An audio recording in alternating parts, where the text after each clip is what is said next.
I feel like for Haitian immigrants that are in, Ohio, who are living under the weight of this, for trans kids who, are dealing with, being, I don't even want to use the term bully, beaten up, attacked, threatened. You know what I mean? It's very, very important to me, given the post I have, to say, I see you, but also, this dude was wrong. And I'm all for unifying, I'm all for bridging gaps, but not at the expense of my neighbor's humanity. I just can't. Hey, that right there sums it up perfectly. You don't ever need to hear any more lectures throughout your life. If you just heard what he just said here, you can take that and you can live off that. That right there would 9 times out of 10 put you on the right side of history in any conversation. 9 times out of 10 if you live by that. Not at the expense of my neighbors. Once again, like I'm saying, like you can feast off that alone. Video is sponsored by Venice AI. Now we all know and understand that AI is just another tool for us to utilize and further our understanding and our knowledge around the world around us. And for me, it might be quickly finding a Bible verse or comparing political policies or even streamlining my own personal workouts. But regardless what you use AI for, nothing should compromise what's most important to you. That is your data and your privacy. Venice allows more open interaction with the underlying open source models without heavy content filtering or ideological bias. If you want to explore controversial, complex, or even edge topics, Venice gives you more freedoms than other platforms that heavily moderate. If you understand that you're not a product and you deserve an AI that respects your privacy, you can get 20% off a pro plan using my code, Power to the People. So go out there and create, learn, and explore, but be safe. Thank you, Venice AI. All right, so I don't have a bunch of notes for this one because this is going to be a decent, it's probably like 15 minutes that we're going to watch. Once again, like I got a lot of good feedback from the video that I posted today. Depending on when you're watching this video, it might be like the previous day or whenever, but got a lot of feedback, which is good because like I said, like there is in this conversation with Ta-Nehisi Coates and Ezra Klein, like it's only like an hour and 11 minutes, but it's so much you can feed off of. I'm talking about like intellectually and almost morally, like it's so much you can pull from this and have hours worth of conversations, which is what I look for. This is my sweet spot here. This is what this channel is all about, is dissecting these type of conversations and then breaking it down like a fraction and then learning something from it. Whatever I learn from it, I try to share it with you guys. Whatever you hear from it, let me know in the comments or in the live chat. This is what this is about. But, and we had this conversation before, especially now with politics and how poison it is. It's such a bowl of chaos. Like it's just a headache, okay? To boil it down, and I said this before, how do you compromise with hate? You know, you hear a lot of people, you know, you always just got to go to the other side, talk to them, and compromise. You know, like you got to find middle ground. Like I've heard all of this from a lot of people in the past 2 years. But my question is, how do you compromise? To compromise means you purposely concede on some things in order and expecting the other people to do the same thing in order to come to common ground. So something you're not going to get, or something, whatever you stand on, your principles, something's getting left behind and you're coming to an understanding, unity, essentially.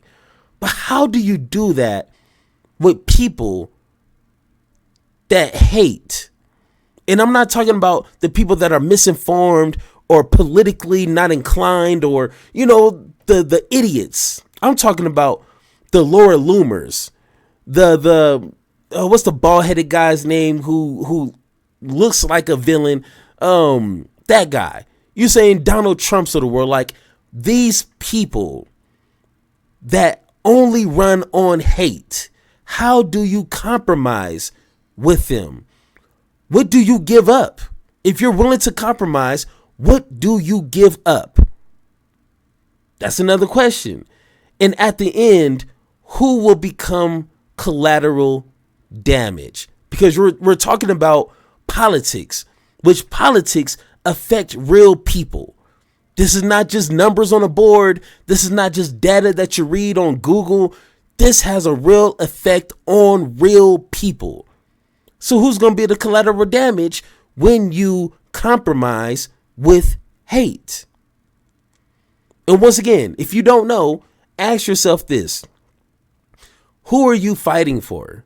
Who are you representing?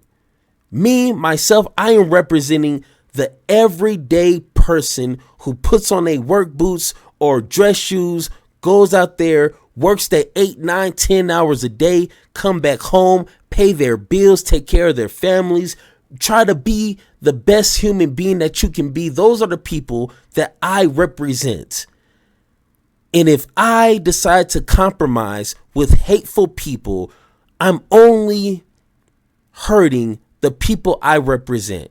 So unfortunately, I am not in a position to compromise with hate. Can't do it.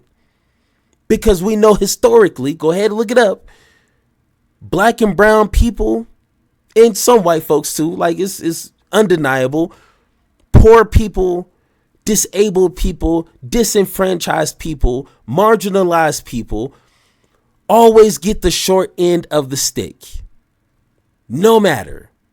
It's historic, not even just in the US.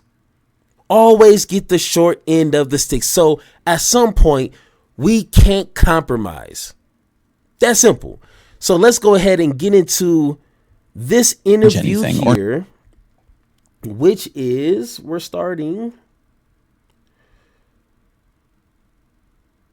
start like midway his conversation here, which once again, like, I'm so tempted to like play the entire thing, but we will be here all day and we just can't do that. So let me go ahead once again, put these blockers on. Once again, this is for copyright purposes. I'm not trying to get in trouble by YouTube. That's not always a good thing. So this is for copyright purposes. If you squint really hard, you won't see the lines. So, but this is midway, Mr. Coase's conversation. And they're going to get into what we're just talking about now. But no one really, I mean, again, and in 2005, there were all these pieces about the end of the Democratic Party. Yes, it was. Right? Democrats had lost touch with the heartland. Yeah. Right? They were never going to get it back. That's right. And so I think it's always like important to keep that in the background.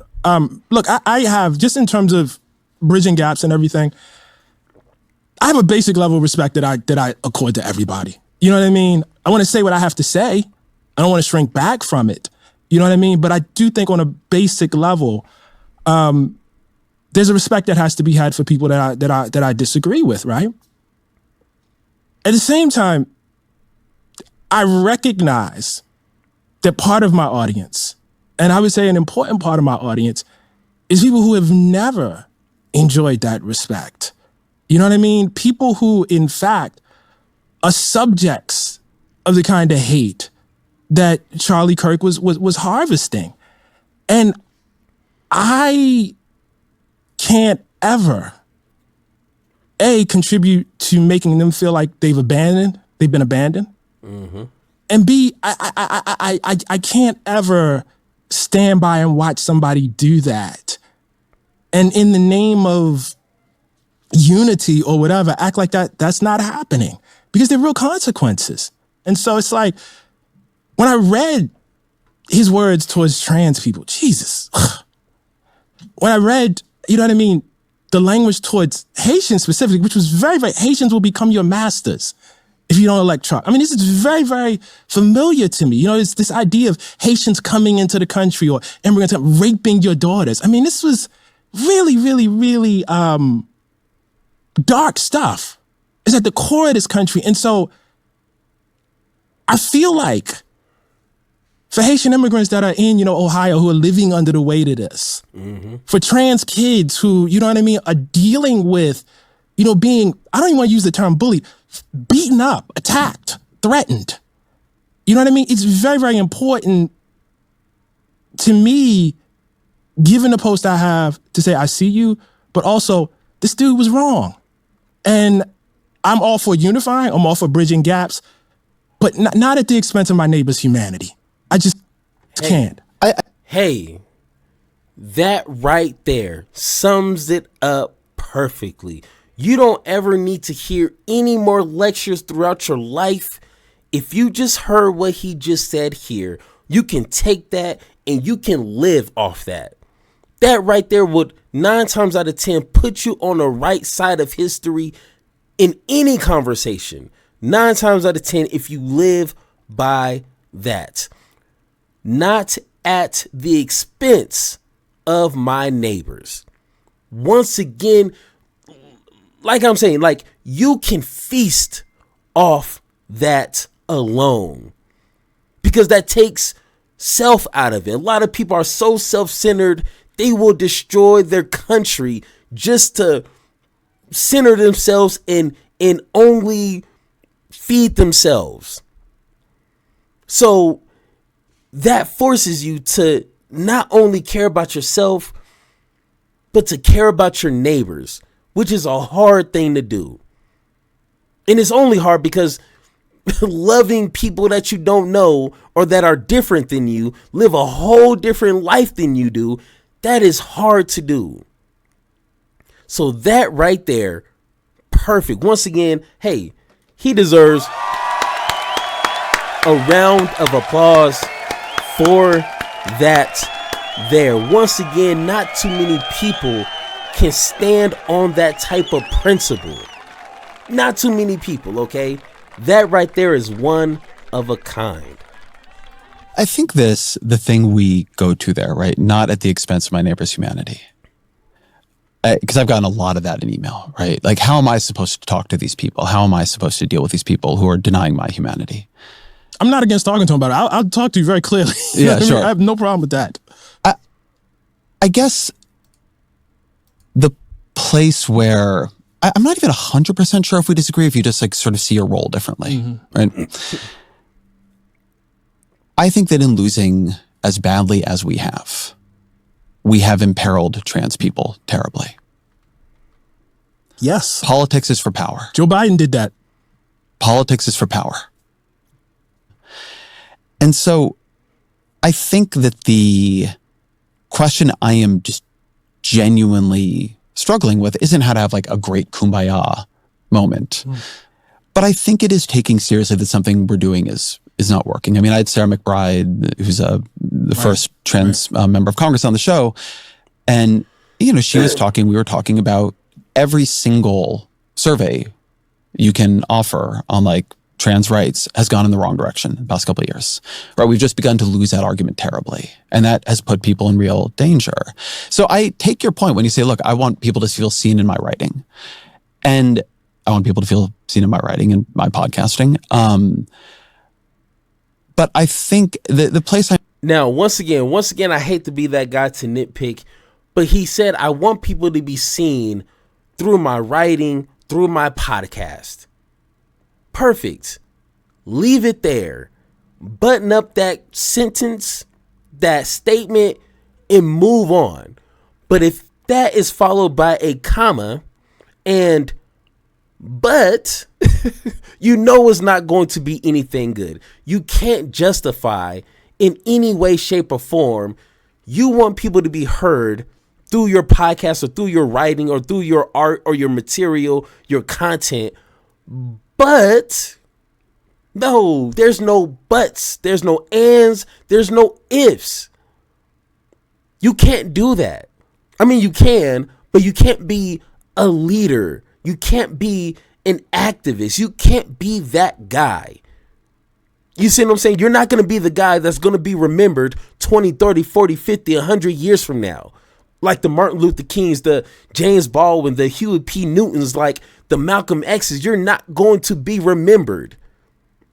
Because the people that I just mentioned, they put everything on the line, including their lives, their loved ones, their families, in order to stand up for other people.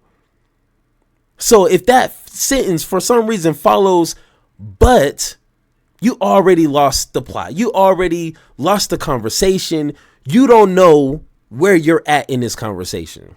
In my podcasting. But I think the place I'm trying to push towards is I think that there is a diminishment of the political coalition building that we now need to do, because we have come to the view that a pretty wide variety of people are in some ways kind of deplorables. I think it's weakened a bit in the last couple of years. I would never use that language. Jesus Christ. But like, that's not, so when you ask me about that Hillary Clinton, that's what, like, I would never say it like that. That's great. I think it's good that you wouldn't say it like that, but and I'm not saying. I don't even think that, by the way. Like, right. I don't even focus on people that, look, I am at war with certain ideologies and ideas, and I want them expunged. I want to turn them into phrenology. That's what I want. But I don't want the people, you know what I mean, out. Like, when you start talking about who people are and their bones, like that. So in a way, I'm not sure. I mean, in a way. Now, that brings up another good question. Can you separate the ideology from the person? Which, once again, if you're talking about someone who's misinformed, not really well educated, not really well rounded when it comes to politics in general, like, yeah, I can see that through education, through exposing them to other people. Like, some of these people never met a black person. Like, so it's a lot of bubbles. It's a lot of enclosure. It's a lot of misinformation, non-conversations that they don't have, that they haven't been exposed to. I can see that. Yeah, sure, got you. But like someone like Stephen Miller, that's the bald-headed villain-looking guy right there I was talking about. How do you separate his racist, neo-Nazi type of ideology from the Stephen Miller? Is it possible?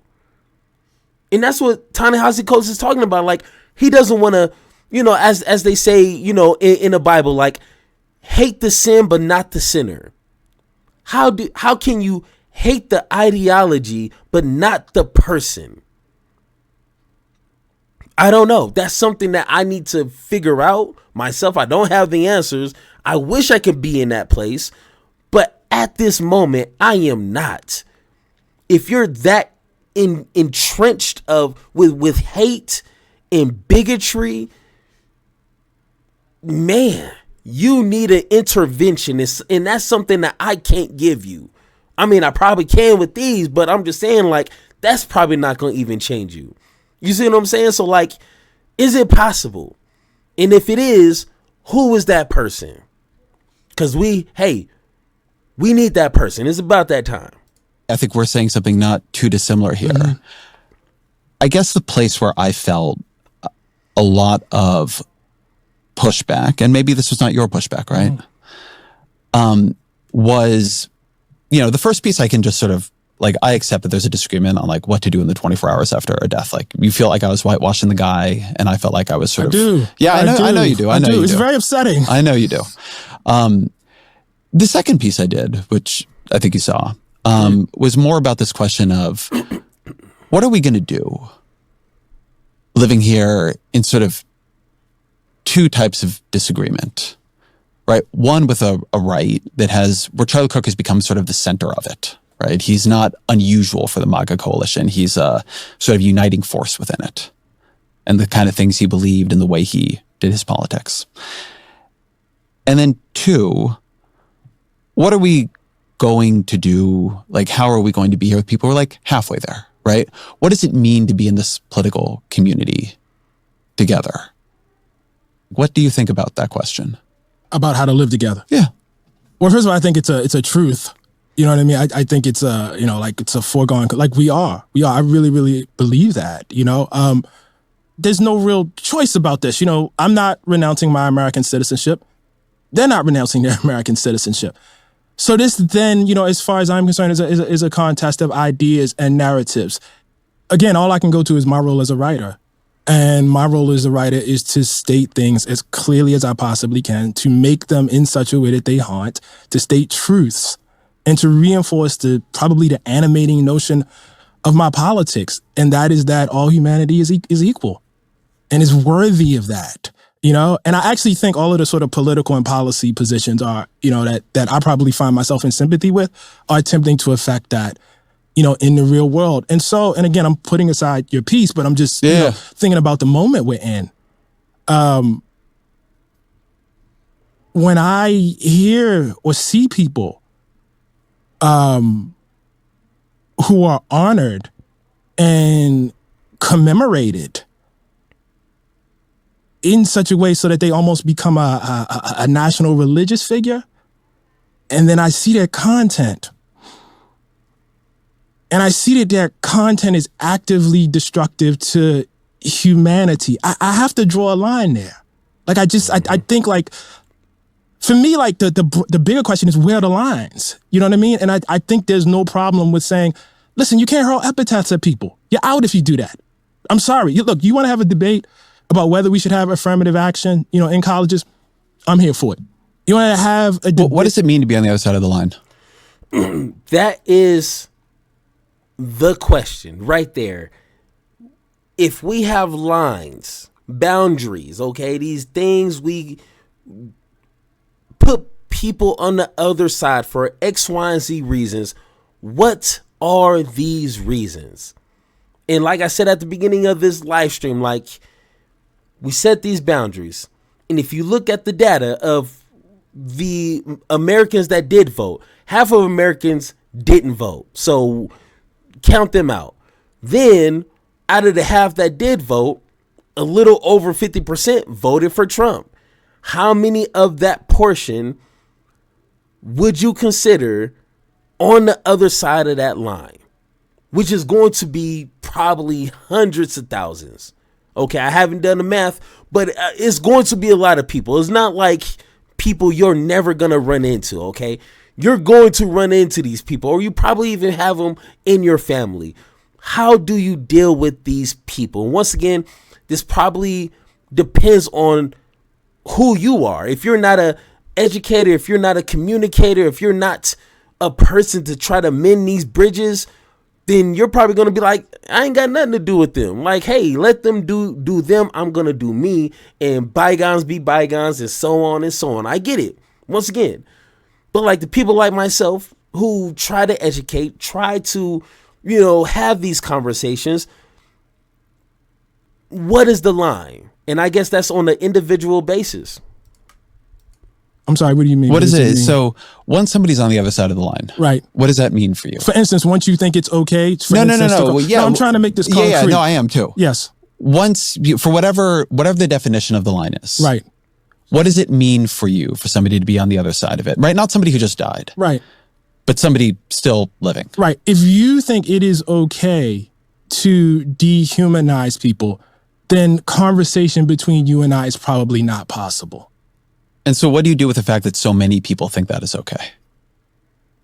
I think what you try to do is, again, this is the difference, right? Like, I don't necessarily have the crystal ball to say that in this time, I'm going to be able to convince a majority of people that, for instance, let's just take the thing that's hot right now. Trans folks are human beings and deserve humanity. Although I think most people know that you shouldn't say what he said. Like, that shit is rude. It's just rude to talk to people like that. And I think most people know that. So as I'm thinking my way through the question, I actually think that's not a hard line to draw. I think not calling people out of their name, I think that's actually a basic value that most people have. And I think people who think it's not, who are pushing that, are actually themselves on the other side of the line. Hey, That's a rough one. Once again, it's hard to imagine that a lot of these Republicans, a lot of these self-proclaimed MAGA supporters understand that. I seen this interview. It's like a TikTok, not a TikTok short, a YouTube short where a lady, a older lady too, said that Charlie Kirk said the things that she could not say. Charlie Kirk spoke for her.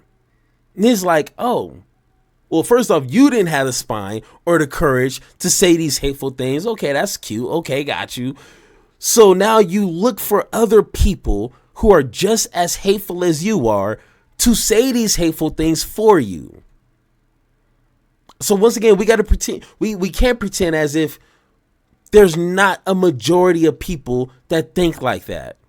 That, they'll smile in your face, when you're at work or, at the grocery store. They might say, hi, how you doing? How's the family? But when they go home, they saying a whole bunch of crazy things about you. I'm not saying, hey, his shoes were dirty. You know what I'm saying? Like, no, they saying the worst things about you. So people like Charlie Kirk, they speak. People like Charlie Kirk, they know their audience. They know that these are hateful people, but they hide it. They're closeted, hateful, racist people. So they know how to speak to them, but like, hey, I am your champion. I'm here to say the things that you might be scared to say. And that's why they look up to people like Charlie Kirk. But I think that is a good spot right there to put a pin in that video. Once again, my first video doing the first portion of this did amazing. So if this video right here does good, if you guys want to see more, dissecting of this conversation, let me know in the comments or hit the thumbs up button or do whatever you need to do when you're watching this. But these are good questions. And once again, these are questions that you have to answer yourself. I have to answer myself, and I'm not there yet, to be honest. You see what I'm saying? I'm not, I don't want to say mature enough, but I'm not at the level to where I can talk to someone who is hate in the shape of a body, the human embodiment of hate, and be like, let's have a conversation. I'm not there yet. I know it's needed, but I am not that guy yet. So let me know in the comments or in the live chat right now what you guys think. I've been wanting this shit forever. I've been in the field with whatever they throw at me. Brush it off, pick myself up, moving on to the better. Hey. Ain't no errors, baby, it's a new era. I wake up early feeling rich like I'm Kesha. I get to the paper, boy. Extra.